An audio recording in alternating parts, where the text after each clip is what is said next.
복음의 증인답게 살아갑시다 라는 제목으로 함께 하나의 말씀을 나누고자 합니다. 예수님을 믿는 것에서만 끝나는 게 아니라 그분을 따라가는 것, 그분이 원하시는 삶을 살아내는 것, 나아가서 그분을 전하는 것은 참 쉬운 것 같지 않습니다. 여러 가지 이유가 있겠지만 그냥 한마디로 이야기하자면 힘들기 때문에 그렇습니다. 힘들기 때문에.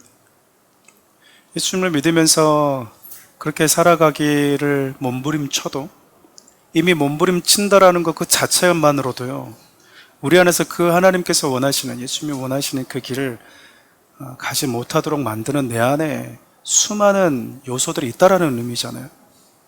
갈등들이 있다라는 거잖아요. 내적인 갈등만 있습니까? 여러분, 외적인 방해들도 얼마나 많은지 모릅니다. 그리고 따가운 시선들 뿐만 아니라 한정된 내 삶의 시간도 쏟아부어야 되는 것이죠. 때로는 그렇게 하나님을 사랑했음에도 불구하고 불이익도 감수해야 될 때도 있습니다. 그러니까 여러분, 예수 믿고 따라가는 것은 좀 쉽지 않습니다. 아프기도 하고 외롭기도 하고 때로는 고통스러울 때도 있는 것이죠. 예수님이 여러분 가신 그 길을 한번 보십시오. 우리가 감사하고 또 우리 주님의 그 은혜를 기억하면서 눈물을 흘리고 또 그분이 행하신 일들을 찬양하고 있기 때문에 우리가 잘 체감을 못해서 그렇지, 살을 뜯기신 것은 현실이고요, 피를 쏟으시는 고통은 여러분 실질적인 고통이었습니다. 아픈 거죠. 근데 우리 주님이 당신을 믿고 따라오는 자들에게 당신이 앞서가신 그 길을 그대로 따라오라고 얘기하거든요. 그래서 이제 요즘에 여러분 조용히 정말 교회만 왔다 갔다 하는, 들키지 않고 교회만 오가는 분들이 많아지는 게 아닌가라는 생각이 듭니다. 문제는 교회만 오가는 신앙은 우리 주님이 원하는 신앙이 아니라는 거예요. 어린 시절 그런 생각을 하면서 신앙생활을 했던 적이 있습니다. 예수를 안 믿을 거면 모르지만 믿을 거면 정확하게 믿자. 정확하게. 성경이 원하는 그 기준에 맞춰서 믿자. 왜냐하면 바울이 고백했던 것처럼 우리가 아무리 경주를 잘해도요, 정해진 법칙과 규칙을 어긋난 상태에서 달려오면요, 꼬린지지 보면 그건 반칙인 거예요. 반칙. 인정이 되지를 않습니다. 아무리 내가 교회 생활을 오래 하고 내 나름대로 교회에서 많은 일들을 한다 하더라도 하나님이 우리에게 원하시는 방식대로 신앙생활을 하지 않으면 그것은 하나님의 보시기에, 우리 주님 보시기에 결코 인정할 수 없는 신앙생활이 될 수밖에 없어요. 근데 생각해보면 여러분, 신앙생활을 할 때 힘들지 않은 시대가 있었을까? 예수님 당시도 마찬가지였고 초대교회도 마찬가지였지만 별로 없었습니다. 왜냐하면 예수 그리스도를 믿는다고 하는 그 자체만으로도, 예수님만이 유일한 구원의 길이라고 말하는 그 자체만 하나로도요, 주위의 따가운 시선은 그냥 받을 수밖에 없는 것이죠. 독선이다라고 하는 그 명분을 가지고 기독교인들을 공격하기 때문에 그렇습니다. 뿐만 아니라 앞서 얘기했던 것처럼 마태복음 16장에 기록된 예수님 말씀처럼 네가 나를 믿고 따라오려면 네 자신도 부인해야 되고 너에게 내가 지어진 십자가도 지고 따라와야 된다. 쉽지 않은 거죠. 그러니까 내가 원하는 방식대로, 내가 때로는 기분이 좋으면, 좀 내가 내키면 하면 참 좋은데, 우리 주님이 우리에게 말씀하시는 당신을 믿고 따라오겠다고 하는 자들에게 요구하는 신앙은요, 너무나 다릅니다. 너무나 달라요. 그래서 우리 주님이 당신을 따라오는 그 길이 좁고 협착하다고 말씀하셨는지도 모르겠어요.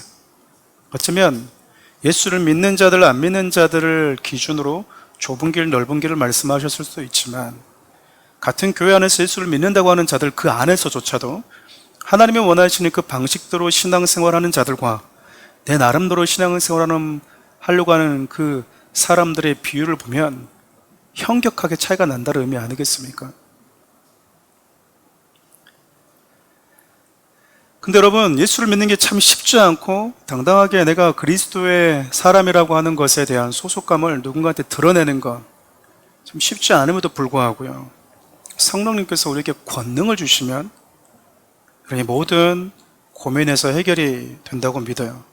왜냐면 우리가 지금 사도행전 1장, 2장, 3장에서 쭉 읽어봤듯이 베드로라고 하는 예수님의 제자는 예수님을 모른다고 3번이나 부인했었거든요. 자기에게 불이익이 온다라고 생각했을 때 저와 여러분과 똑같이 두려웠습니다. 때로는 한번 눈 찌끈 감고 교회 다닌 지 오래됐습니다. 전 교회 안 다닙니다. 저 예수 안 믿습니다. 말하면 그 순간은 편해진다라는 거죠.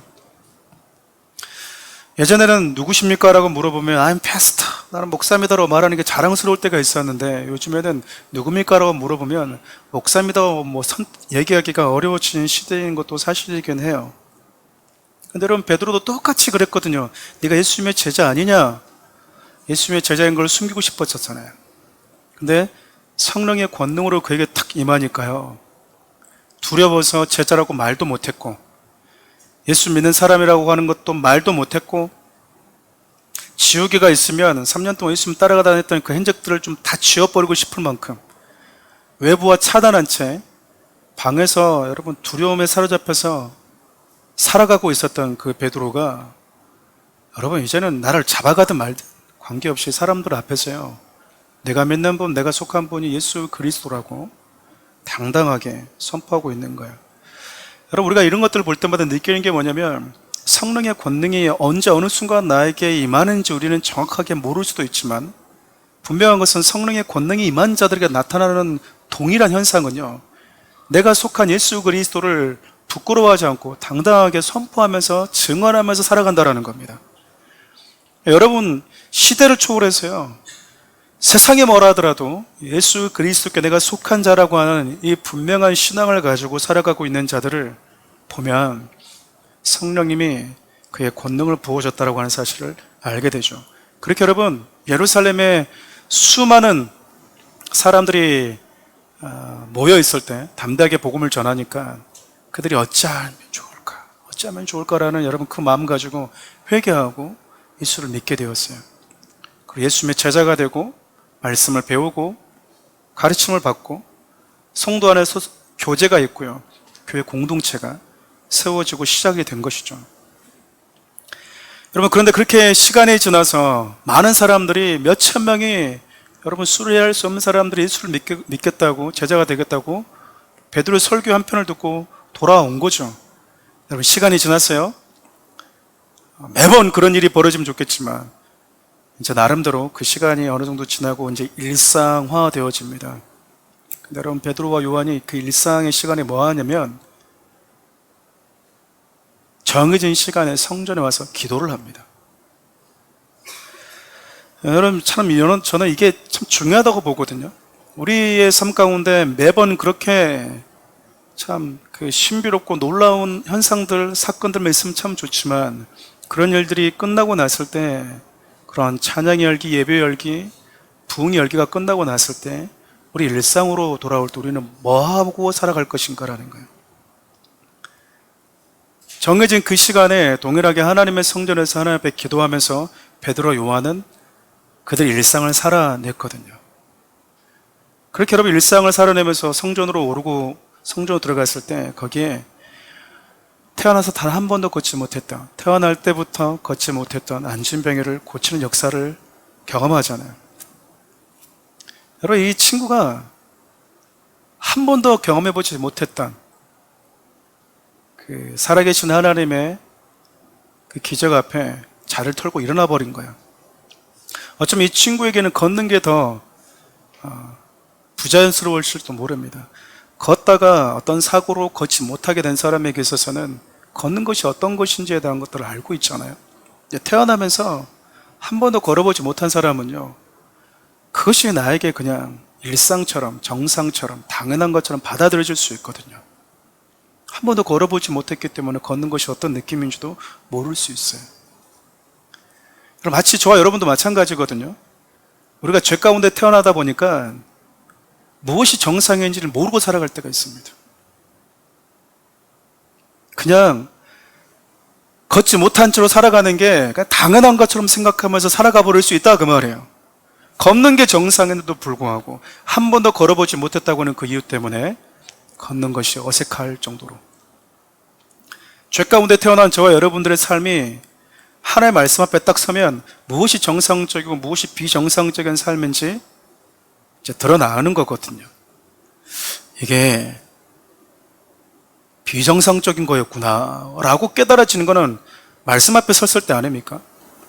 그럼 부부들과도 마찬가지예요. 그럼 부부가 남편이 아내에게, 아내가 남편에게 사랑한다고 말하는 것 정상입니까? 아닙니까? 당연한 겁니까? 아닙니까? 근데 이게 어색한 거예요. 어색하다고. 왜 어색할까요? 그 어색한 게 정상일까요? 아니거든요. 아니에요. 내가 한 번도 안 해봐서, 훈련하지 않아서, 어색해서. 근데 여러분, 성경 그게 정상이라고 말하지 않습니다. 아담과 하와가 창조되었을 때 아담이 하와에게 한 말을 보십시오. 뼈 중에 뼈라고 하는 말은요, 너는 내 몸 중에서 가장 소중한 사람이야 라는 뜻이거든요. 그게 정상이었어요.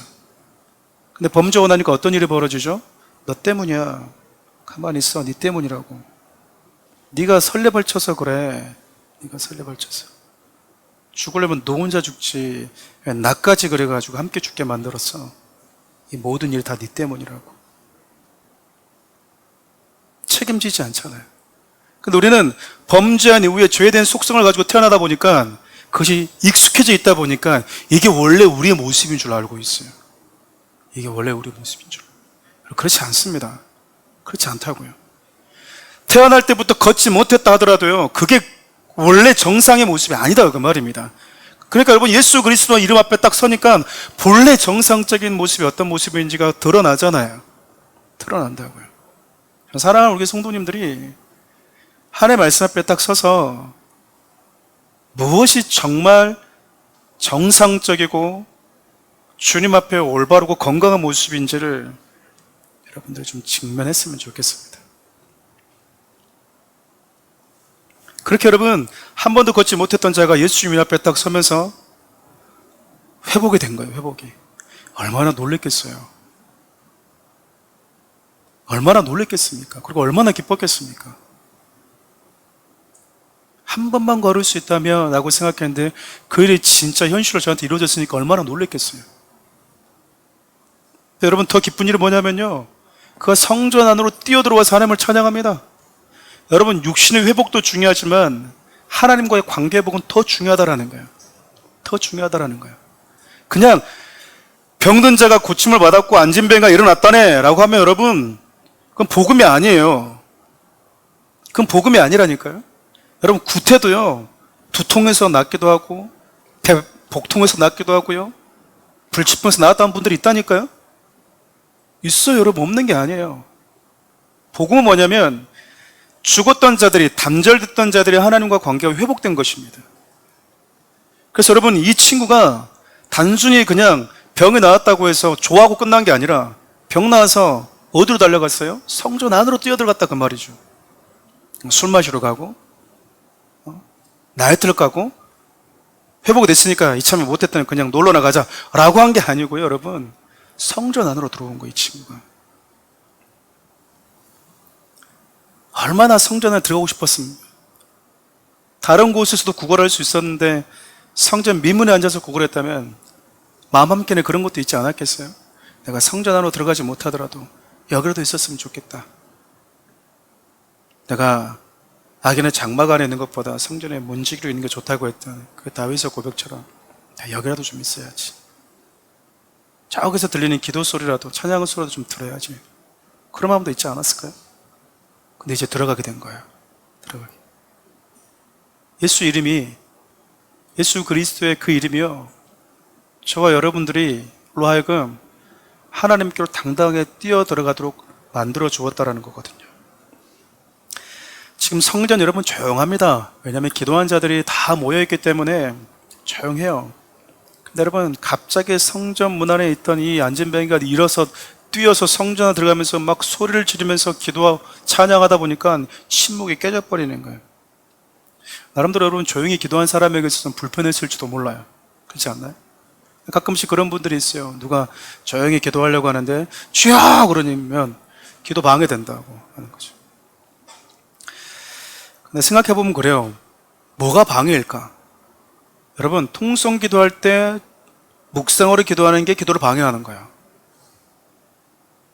이해되시나요? 우리 부르짖읍시다 그랬는데, 이게 방해라고, 여러분.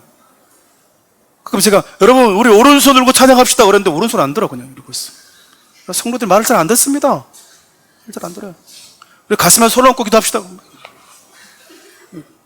내가 하고 싶은 대로 그냥 하는. 여러분, 기도합시다 그러면 혼자서 막 찬양해. 뭐지? 뭐 찬양하고. 우리 찬양합시다 그런데 혼자서 기도해. 막, 이렇게. 혼자 기도할 때는 마음껏 그렇게 하셔도 좋은데, 여러분, 함께 회중과 할 때는요, 앞에서 인도하는 자와 함께 기도하는 게 영적인 신의 효과가 나요.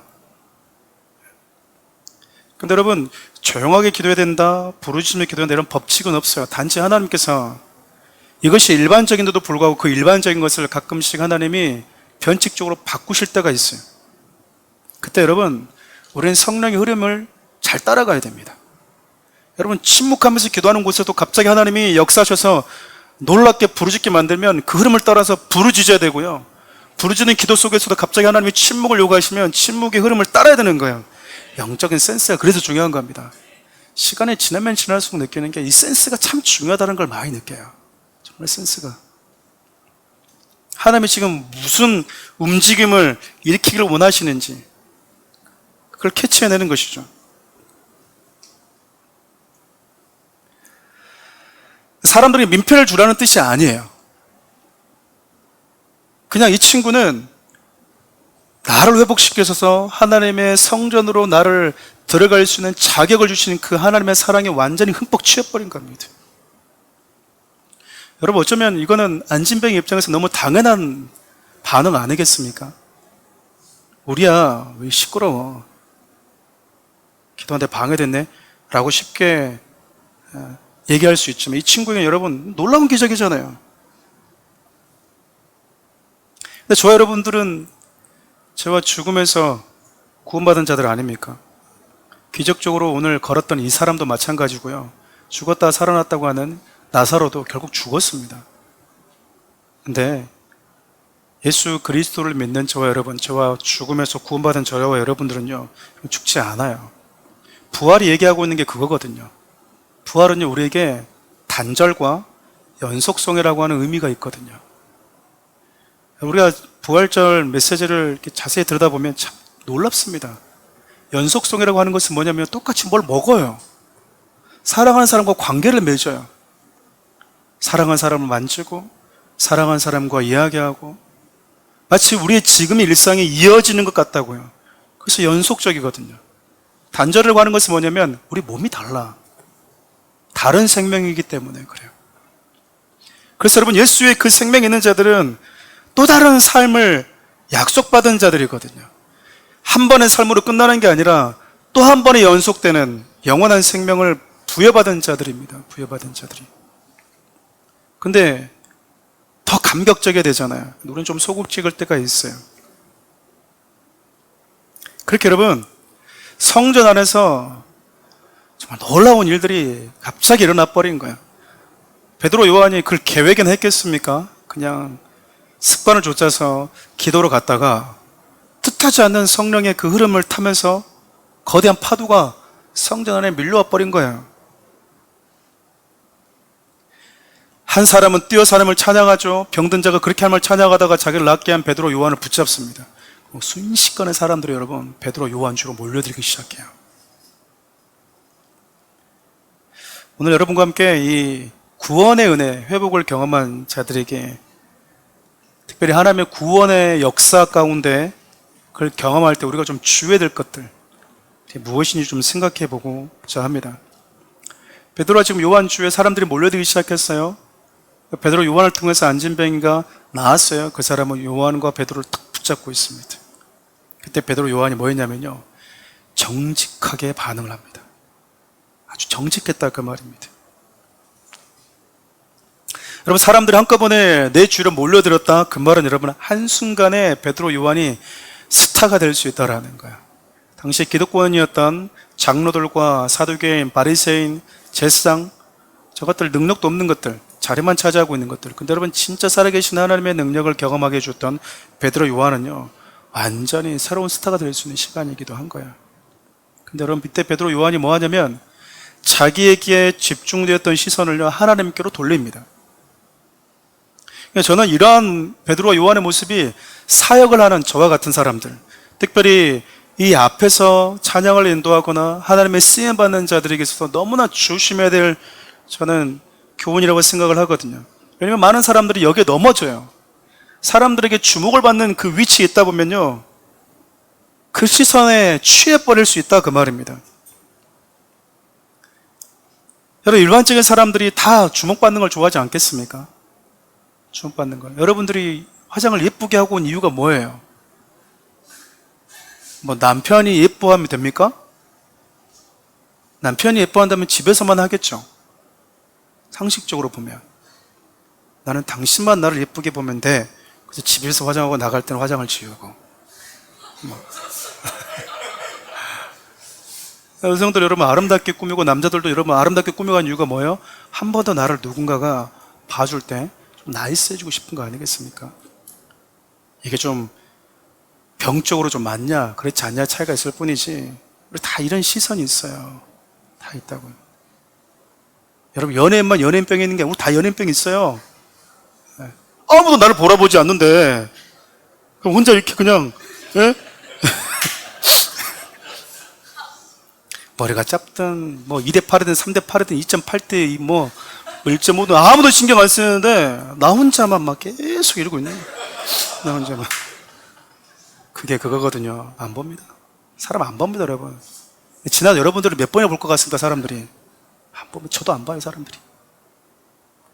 아무도 안 쳐다봐.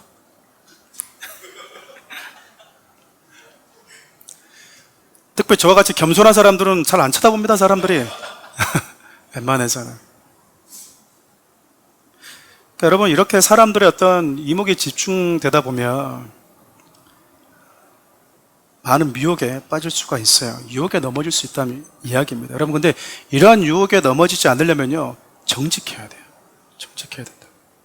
그러니까 내가 한 일이 아니라고 얘기를 해줘야 된다 그 말입니다.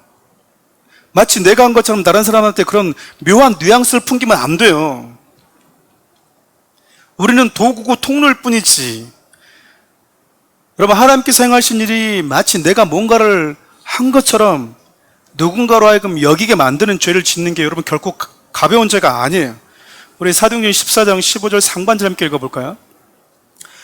이르되 여러분이여 어찌하여 이런 일을 하느냐? 우리도 여러분과 같은 성정을 가진 사람이라. 우리 앞으로 살펴보겠지만 바울과 바나바가요 전도여행 선교여행하면서 루스드라고 하는 곳에 가게 돼요. 거기서 똑같이 태어나면서부터 걷지 못했던 안진병을 고치게 됩니다. 여러분, 우리가 사람들이 또 바울과 바나바 앞에 막 모여들기 시작했어요. 그리고 뭐라고 얘기하냐면 바울은 이 바나바는 이 제우스 신, 그리고 이 바울은 헤르메스 신, 이 신들이 인간의 모습을 입고 왔다라는 거예요. 사람들 여러분 한순간에 바울과 바나바 앞에 옆에 가서 이들 죽여 세우는 거야. 여러분, 신이 인간의 모습을 입고 왔다 그 말은 무슨 말이냐면 이들에게 뭐 하겠다는 얘기예요? 제사하겠다는 얘기거든요. 예물을 드리겠다라는 거거든요. 한순간에 정명석이 될 수 있다 그 말이에요. 이거는 한순간에 여러분 교주될 수 있는 시간이에요. 한순간에 의자왕 될 수 있다고요. 근데 바나바 바울이 뭐라고 얘기하냐면 너나 나나 성정이 똑같아 그 말이야. 한낱 인간일 뿐이야. 똑같은 사람이야 그 말이거든요. 근데 성전 미문에 앉아있는 안진뱅이를 고쳤던 베드로와 요한도요 똑같이 얘기합니다. 대단한 게 아니에요 여러분. 그냥 정직한 거야. 정직한 거라고요.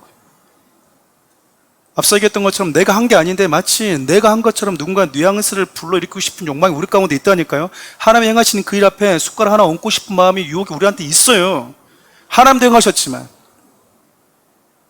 저는 그 말 별로 안 좋아합니다. 하나님 자랑하십시오. 교회 자랑하십시오. 목사 자랑하십시오. 이 말 별로 안 좋아요. 그 말에서 진짜 하고 싶은 말이 뭘까요?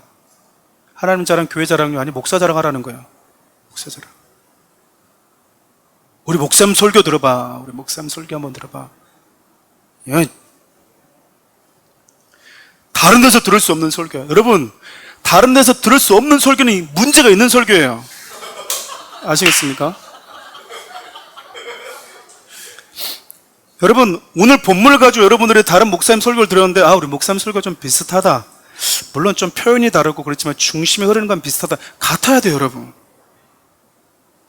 한 번도 들어본 적이 없는 설교래, 이게 갑자기. 그럼 둘 중에 하나잖아요. 전한 사람이 이상하거나 내가 성경을 너무 안 봤거나. 아니, 똑같은 본문 가지고 하는데 여러분, 어떻게 완전히 다를 수가 있겠어요? 근데 늘 전할 때 보면 완전 다른 설교야. 꿰뚫어. 뭘 꿰뚫어? 정직해야 돼요. 우리 12절 말씀, 우리 본문 한번 읽어볼까요? 베드로 이것을 보고 백성에게 말하되 이스라엘 사람들아, 이 일을 왜 놀랍게 여기느냐? 우리 개인의 권능과 경건으로 이 사람을 걷게 한 것처럼 왜 우리를 주목하느냐? 우리 주목하지 말라는 거예요. 우리의 경건과 우리의 권능과 우리의 능력으로 한 게 아니다라는 거잖아요. 우리 마태복음 7장 22절 23절도 함께 읽어볼까요? 그날 많은 사람들이 나더러 이르되 주여 주여 우리가 주의 이름으로 선지자 노릇하며 주의 이름으로 귀신을 쫓아내며 주의 이름으로 많은 권능을 행하지 아니하였나이까? 그때 내가 그들에게 밝히 말하되 내가 너희를 도무지 알지 못하니 불법을 행하는 자들아 내게서 떠나가라. 여러분, 귀신을 쫓아내고 많은 권능을 행했는데 예수님이 모른대요. 모른대요. 우리는 귀신 나가는 사회 가면 입이 벌어지잖아요. 여러분, 귀신을 쫓아내는 능력은요, 하나님이 예수 믿는 모든 자에게 주신 권세예요. 왜 여러분들이 잘 안 일어난지 아세요? 여러분들 사용을 안 하니까 그래요. 여러분, 풀옵션 자동차를 타면 뭐하고 풀옵션 핸드폰을 가지고 있으면 뭐합니까? 쓸 줄 모르는데. 그 기능이 없는 게 아니에요, 여러분. 내가 사용을 안 해서 그러는 거예요. 여러분, 대통령 자리에 가면요, 대통령 자리가 주는 권세가 있거든요. 하나님의 자녀라고 하는 그 권세가 있어요. 그게 뭐냐면 귀신들은요, 예수 이름 앞에 다 떠나요. 특정한 어떤 사람에게만 있는 게 아니라 우리가 안 써서 그래요. 그래서 여러분, 부모님들 핸드폰 살 때 풀옵션 사주지 마시기 바랍니다. 잘 사용을 못 하세요. 못 하신다. 비싸기만 비싸지. 예수 그리스도를 믿는 모든 자들에게 우리 지금 똑같이 권세를 주셨어요. 저는 이렇게 어떤 목사님이 성경을 1000번 보고 말씀을 꿰뚫었대. 여러분, 꿰뚫을 필요 없어요. 말씀의 중심이 예수 그리스도거든요. 배우면 됩니다. 어떤 목사님 40일 금식 기도를 5번, 6번 했대. 능력을 받았대. 어떤 권사님 20년 동안 산깨도 가다가 어느 순간 불 받아가지고 왔대. 그냥 불 받으면 다 타버려. 불 받으면. 그 불 위에 나는 못 태울까? 불 받아와가지고 여러분 못 고치는 병이 없대요. 막 모르는 게 없대요. 그래서 같이 가자고 그래요. 손잡고 같이 가서 기도받고 오자고 그래요. 근데 여러분, 그분들이 자기를 찾아온 분들에게 자기에게 일어나고 있는 그 일에 대해서 시선을 하나님께로 100% 돌리고 있다면 여러분, 그런 분들은 건강한 분들이세요. 근데 여러분, 그렇게 했는데 마치 나에게 무슨 능력이 있어서 너 나에게 안 오면 큰일 나. 다음 주에 또 와? 다음 주에는 조금 더 헌금 좀 더 가져와. 인색하지 말고. 이러고 있다면 여러분, 그게 가면 안 돼요. 가면 안 된다고. 그게 여러분, 그 영혼, 그 사람도 죽이는 거고 나도 죽는 거예요. 때론 누군가에게 권사님, 전도사님, 능력 받았다고 해서 왔는데 그 능력 주신 하나님께 우리 시선을 돌리지 않죠? 실망입니다. 그런 성도가 있어야지 정신 차릴 거 아니에요, 그분들도. 그럼 목사인 제가 여러분들의 모든 부분을 다 모릅니다. 그럼 성경을 보면, 구약에 보면, 열왕기를 보면 게하시와 엘리야사가 나오거든요. 엘리사가 만났던 수넴 여인이 있었어요. 이 여인이 얼마나 엘리사를 존중하고 소중히 여겼냐면 집에 지나갈 때마다 자기 집에서 그냥 아예 숙박을 할 수 있도록 서재실 하나 만들어줘 버린 거예요. 침실까지. 이 마을에 오면 딴 데 가지 말고 저희 집에서 쉬십시오라고 아예 방을 만들어줘 버렸어요. 그러니까 엘리사가 얼마나 고마웠겠어요. 그 가정에 아이가 없으니까 기도해서 얻은 아들을 하나님께서 그 가정에 주십니다. 근데 이 아들이 여러분 죽어요. 머리야. 아파가지고 이렇게 소리치다가 엄마 품에서 죽었다고. 얼마나 기가 막히겠어요? 이 수넴 여인이 다락방에 이 엘리사가 누웠던 그곳에다가 자기 아들 딱 얹어놓고요. 엘리사에게 뛰어갑니다. 말을 타고 달려가요. 게하시가 수십 명이 옵니다. 반갑죠. 얼른 영접해라. 근데 수십 여인이 게하시도 보지 않고 막 뛰어가서 바로 그냥 엘리사의 발을 만지는 거죠. 이거 엎드리는 거예요. 그때 엘리사가 뭐라고 한 줄 아세요?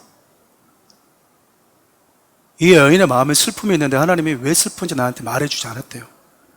여러분, 엘리사도 몰랐다 그 말이거든요.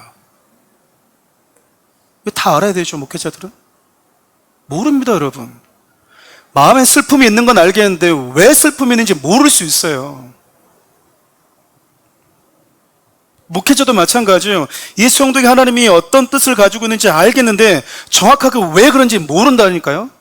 그러니까 여러분, 누군가의 상담하러 갔는데 목회자가 그래요. 그거 간단하죠? 뭐가 간단해요? 다 와. 난 다 알아. 가지 마세요, 그런 분들은. 그런 분들이 위험한 분들이라니까요. 모를 수 있어요. 왜 모르는 걸 부끄러워하죠? 하나님이 여기까지만 알려줬으면 여기까지만 알려줬다고 얘기를 해야 되잖아요. 그게 그를 지키고 나를 지키는 거 아니겠습니까? 자꾸 살아가다 보면 마치 내가 한 것처럼 그 능력의 근원이 출처가 나인 것처럼 내가 원하면 언제든지 손을 얹으면 무슨 일인지 그 즉각 다 일어난다고 생각하는 게 교만이에요, 여러분. 정직하지 않은 거예요. 나는 알거든요. 나는 알잖아요. 그가 뭔가 나한테 물었는데 저 상황은 내가 지금 모른다라는 거 나는 아는데도 불구하고 그냥 입 열어서 얘기하니까 그냥 스스로가 속는 거죠. 그래서 여러분, 하나님의 구원의 역사가 일어날 때 그 역사 현장에 있는 사람들은 반드시 정직해야 됩니다. 정직해야 돼요. 막 찬양 인도하다가 막 집사님의 찬양 인도 내가 은혜 받았어요. 감사합니다. 빨리 집에 가버려야 돼요. 계속 거기서 막 이렇게 어슬렁어슬렁 거리지 말라 그 말이에요. 거리면서 또 그런 말 해준 사람이 없나? 이거 찾아다니지 말라 그 말이에요. 여기는 좀 위험한 곳이네. 내가 그런 말 자꾸 듣다가는 좀 거시기한데 그럼 뭐 해야 돼요? 빨리 집에 가버려. 얼른 가버려. 그래서 여기서 맴돌지 말라 그 말입니다. 성도님 할렐루야. 오늘 찬양 어땠어요? 안 물어보는데도 불구하고 계속 얘기하면서 오늘 메시지가 어땠어요? 조금 더 정확하게 큰일 나는 거예요. 큰일. 여러분, 하나님께서 구원의 역사를 일으키는 그 현장에 있는 사람들 또 하나 조심해야 될 게 뭐냐면요, 사람들이 나에게 몰려들잖아요. 그럼 여러분, 하나님께 그들의 시선을 빨리 돌려야 돼요. 예수 그리스도를 전하는 기회로 삼아야 된다 그 말이거든요. 그럼 베드로 요한이 사람들이 자기에게 몰려들 때 했던 게 사도행전 2장에 했던 것처럼 똑같이 복음을 전합니다. 그때 전했던 복음이나 여기서 전한 복음이랑 똑같아요. 여러분, 사도행전에 등장하는 베드로가 전하는 이 설교를 통해서 우리가 뭘 배워야 되냐면, 사람들이 나에게 몰려들 때 아주 집약적으로 요약해서 복음을 전하는 게 이렇게 전하면 되겠구나라고 말하면 된다는 거 아니겠어요? 여러분, 회복이 일어나고 회복의 도구로 쓰임받고 그래서 사람들이 나에게 시선이 쏠릴 때 예수를 전하는 게 왜 중요하냐면, 육신의 질병이 낫는 것도 너무나 중요한데요, 더 중요한 것은 그의 영혼이 살아나는 것이 더 중요하기 때문에 그래요. 누가복음 10장 20절을 우리 표준 세번역 함께 읽어볼까요? 그러나 귀신들이 너희에게 굴복한다고 해서 기뻐하지 말고 너희의 이름이 하늘에 기록된 것을 기뻐하여라. 여러분, 귀신이 나가니까 제자들이 그냥 너무 놀란 거예요. 내 인생 가운데 이런 일이 일어난 적이 없거든요. 예수님을 명하니까 귀신도 막 두려워 떨면서 막 나가고 있는 걸 보니까 얼마나 놀랍고 신기했겠습니까? 그런데 그 기쁨을 예수님께 전하니까 예수님이 귀신을 나가는 것도 참 기쁜 일이지만 더 기쁜 일은 너의 이름이 생명책에 기록되어 있는 것이다라는 거잖아요. 이 말은 여러분, 구원은 그 어떤 것보다도 비교할 수 없는 가치라는 거예요. 우리가 어떤 영혼에게 줄 수 있는 가장 좋은 선물, 최고의 선물은 예수 그리스도의 복음을 통해서 그가 하나님께 돌아오는 거거든요. 앞서 우리가 읽었던 우리 사도행전 14장 15절 하반절 함께 읽어보겠습니다. 여러분에게 복음을 전하는 것은 이런 헛된 일을 버리고 천지와 바다와 그 가운데 만물을 지으시고 살아계신 하나님께로 돌아오게 합니다. 바나바와 바울이 사람들이 자기를 인간이 신의 모습을 하고 왔다라고 추앙하려고 할 때요, 나는 너와 똑같은 사람이야 라고 끝난 게 아니라 하나님이 너희들 가운데 이런 놀라운 기적을 행하신 이유는 딱 하나, 너희들을 하나님께 돌아오도록 하기 위해서요. 하나님이 살아계시고 너희들을 회복시키시는 분이라는 것을 너희들에게 알려주고 싶어서, 그래서 너희들 다시 하나님께 돌아오도록 하기 위해서 아무것도 아닌 너희들과 똑같은 성정을 가진 우리를 통해서 하나님이 이 기적을 행한 것 뿐이지 우리는 그 기적의 근원이 아니야라고 말하고 있는 거예요. 그래 여러분, 기적은 본질이 아니에요. 그것은 과정이고 통로일 뿐이지, 그것을 통해서 하나님의 살아계심을 드러내고 영원히 하나님께로 돌아오는 것이 궁극적인 목적이다, 그 말입니다. 여러분, 다시 말하면 내 삶 가운데 많은 역사가 있으면 뭐 하겠어요? 목사님, 기도하는데 예전에 이런 일이 있었고요, 하나님 내 삶 가운데 이런 일이 있었고요, 하나님 이런 질병도 고쳐졌어요, 경험도 했어요. 그래서요. 더 중요한 건 나를 통해서. 그러면 너에게 하나님이 그런 회복과 구원과 치유의 기적을 주었는데 너를 통해서 하나님 만난 자는 누가 있지? 하나님 물으시는 건 이거라니까요. 네가 그렇게 하나님을 경험했다면, 살아계신 하나님의 능력을 경험했다면, 너를 통해서, 그 사건을 통해서 하나님께 돌아온 자는, 하나님께 나온 자는 누구지? 우리가 해야 될 질문은 이 질문이라니까요. 이 질문이에요.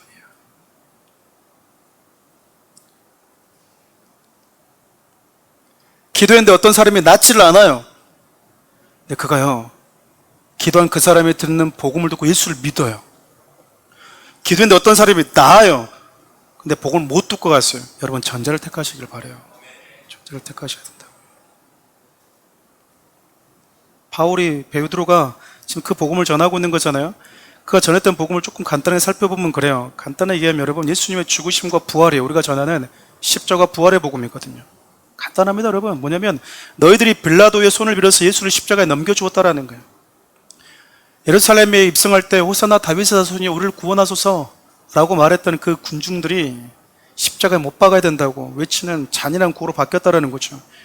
예수를 십자가에 죽인 자들은 너희들이다. 실질적으로 로마의 군인이 죽인 것 같지만 빌라도와 로마 군인의 손을 빌어서 너희들이 죽였던 것 뿐이다라는 거예요. 잔인하고 강교하게 죽인 거죠. 차라리 내가 죽이면 되는데 내 손에는 피는 묻히지 않고 싶어서 다른 사람의 손을 빌어서 죽인 것은 여러분, 되게 간사한 사람들에게 쓰는 전략들이거든요. 그것뿐만 아니에요, 여러분. 지금 베드로 얘기하고 있는 건 너희들이 넘겨줬을 뿐만 아니라 예수님이 풀려나기를 너희들 거부했다. 대신 살인자 바라바가 그 감옥에서 나오는 걸 너희들이 요구했던 자들 아니냐. 아이러니하게도 여러분, 예수님이 잡히시면서 자신의 죄로 감옥에 갇혀 있어야 되는 바라바가 나오게 됐거든요. 그러니까 여러분, 예수님이 감옥에 갇히지 않으셨으면, 그러니까 예수님이 풀려나셨으면 바나바는 여전히 옥에 갇혀 있었겠죠. 그렇게 결국 베드로가 하고 싶었던 얘기는 예수를 죽인 자들이 너희다라고 또 얘기하는 거예요. 많이 들어본 것 같지 않습니까? 매달 첫째 주마다 전하는 복음이고요, 사도행전 2장부터 3장까지 계속 해왔던 내용이 똑같은 내용이에요. 설교 준비하면서 그랬어요. 내용이 똑같은데 근데 어떻게 해요? 이게 복음인데. 예수님이 죽었다고 하는 것은 여러분, 그분이 저와 여러분들의 죄를 전가해서 죽었다는 거거든요. 그냥 죽은 게 아니고요, 그냥 죽은 게 아니라 하나님께서 죄를 처리하는 그 방식과 그 법칙대로 죽으셨다는 거거든요. 하나님이 죄를 처리하는 그분이 만드신 법칙이 있어요. 우리가 국회에서 입법기관이 있듯이 천지를 창조하신 그 입법기관의 주 되신 분이 바로 하나님이시거든요. 그분이 법을 만드신 게 죄인은 죽어야 되는데 다시 회복하고 살 수 있는 그 법을 하나 더 만드셨어요. 그게 대속의 법이거든요. 그 대속의 법의 법적 절차는요, 죄 없으신 유일한 그 육체 안에 죄 있는 자들의 죄를 담아서 처리하겠다라는 거예요. 그리고 직접 죄 있는 자가 그 죄로 인해서 대가를 받고 죽지 않았음에도 불구하고 나 대신 죄를 전가받고 죽으신 그분을 믿을 때, 그분만이 나에게 그런 능력과 죄사함을 줄 수 있는 유일한 자격을 갖추신 분이라고 인정하고 받아들일 때, 그 믿음이라고 하는 법칙이 우리 가운데 적용되도록 만드셨다, 그 말이에요. 로마서 3장 26절부터 28절 함께 읽어봅시다. 곧 이때 자기의 의로우심을 나타내사 자기도 의로우시며 또한 예수 믿는 자를 의롭다 하려 하심이라. 그런즉 자랑할 때가 어디 있느냐? 있을 수 없느니라. 무슨 법으로냐? 행위로냐? 아니라 오직 믿음의 법으로니라. 그러므로 사람이 의롭다 하심을 얻은 것은 율법의 행위에 있지 않고 믿음으로 되는 줄을 우리가 인정하노라. 하나님이요, 바라바가 갇혀 있어야 되는데 예수님이 바라바가 있는 곳에 대신 갇히시면 바라바가 나오는 법을 만드신 거예요. 명절에 죄수 한 명을 놔주는 법칙이 있었다고 하거든요. 6월절에. 하나님이 6월절에 주인이시잖아요. 6월절에 하나님이요, 어린 양을 십자가에 어린 양을 잡아서 그 피를 자우설주에 바른 그 대가로요, 이스라엘 당시 백성을 다 끌고 나왔어요. 그들이 나올 수 있었던 게 6월절에 누군가 죽었다라는 거예요. 그게 하나님이 당신의 백성을 노예에서 건져내는 방식이었다고 말합니다. 예수님이 옥에 갇히시면서 영원한 죽음이라고 하는 그 옥에 갇혀야 되는 저와 여러분, 바라바 같은 저와 여러분들이 자유케 되었다라고 베드로가 지금 얘기하고 있는 거예요. 예수님이 우리를 위해서 죽었다네, 너희들이 예수님을 십자가에 죽였다네, 이거 복음 아니에요, 여러분. 그래서 그분의 십자가 죽으심 때문에 그분이 부활하셨고, 그 예수를 믿는 모든 자들에게 하나님이 믿음의 법이라고 하는 그 신비를, 믿음의 법칙 안에서 작용되는 그 신비로움을, 그 구원의 은혜를 우리 개개인에게 적용케 하셨다라는 거예요. 그게 여러분 믿음의 법칙입니다. 믿음의 법칙이라고. 그래서 바울이 얘기하는 거예요. 주구장창 자랑할 게 너희들에게는 없다. 자랑할 게 너희들에게는 없어. 그 법을 만드시는 하나님, 믿는 자들에게 효력을 끼쳐주시는 그 하나님의 은혜 때문에 너희들이 살아나게 된 것이다. 말씀을 마무리하려고 합니다. 여러분, 우리가 누군가에게 좀 유명해지고 싶고, 또 누군가에게 나름 능력 있는 사람, 따뜻한 사람, 누군가에게 이왕이면 좀 좋은 기억으로 기억되고 싶은 욕심은요, 우리 모두에게 다 있어요. 근데 여러분, 이 욕심과 탐욕이 때로는 하나님께서 행하신 그 일들 속에서조차 내 자신을 미혹하고 유혹에 빠뜨려서 결국 다른 사람들이 정말 하나님을 만나야 될 그 시간에 하나님을 보지 못하고 나를 보게 만들어버리는 어리석은 일로 전락시킬 때가 얼마나 많은지 몰라요. 참, 여러분 TV 많이 나오잖아요. 뭐 나는 신이니 뭐니, 그게 무엇입니까? 신도들의 이목을 자기에게 집중시키는 거잖아요. 자기에게.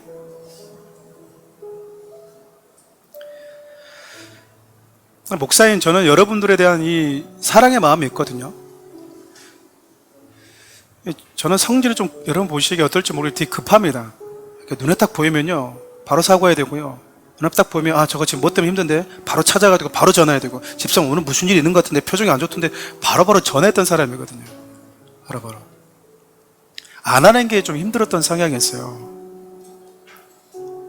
근데 어쩔 때는 전화기 번호 눌렀다가 하나님이 하시도록 좀 내버려 두자, 하나님이 하시도록 좀 침묵하자. 때로는 내 얼굴 요즘에 좀 별로 안 좋았는데 목사님 모르셨나? 그렇게 이해하더라도 그냥 오늘 좀 침묵하고 지나가자 할 때 많이 있거든요. 저와 여러분이 사는 길은 여러분은 저를 보지 않고 저는 여러분들로 하여금 예수를 보게 해준 거거든요. 베드로 요한이 이 복음을 다 전하면서 뭐라고 얘기하냐면 우리가 이 일의 증인이다라고 얘기합니다. 놀랍지 않습니까? 놀랍지 않아요?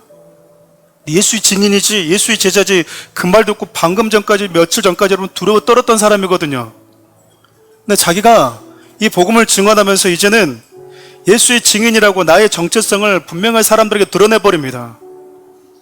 너희들이 믿든지 믿지 않든지 이 일을 행하신 분이 예수고, 이 일을 통해서 많은 사람들이 하나님께 돌아오도록 하나님은 우리를 쓰신다, 우리는 일의 증인이다 라고 담대하게 얘기를 해버리고 있는 거예요.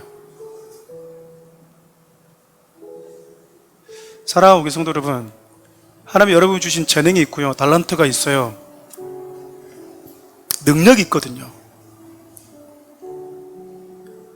그것을 통해서 사람들이 여러분에게 칭찬을 하고 여러분들을 좋아하고 여러분들에게 매력을 느낄 때 하나님이 주신 그것을 가지고 내 달란트이고 내 능력이고 내 재능인 양 취해 있지 마시고요.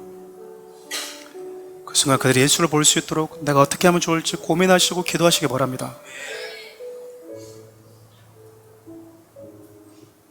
그렇게 복음을 전하면서 성령의 권능이 임했던 베드로와 요한은요, 정직했고 사람들의 이목에 전혀 관심을 두지 않았고 사람들이 자기를 어떻게 기억하느냐 딱 하나, 우리는 증인일 뿐입니다. 증인일 뿐입니다. 저는 그렇게 교회 다니기 힘들고 교회 다닌다고 말하기가 참 불편하다고 하는 이 시기 가운데 여러분들 그런 좋은 증인들이 되어주셨으면 좋겠어요. 한번 이 찬양을 좀 주님께 올려드리면서 기도제로 나갔으면 좋겠습니다.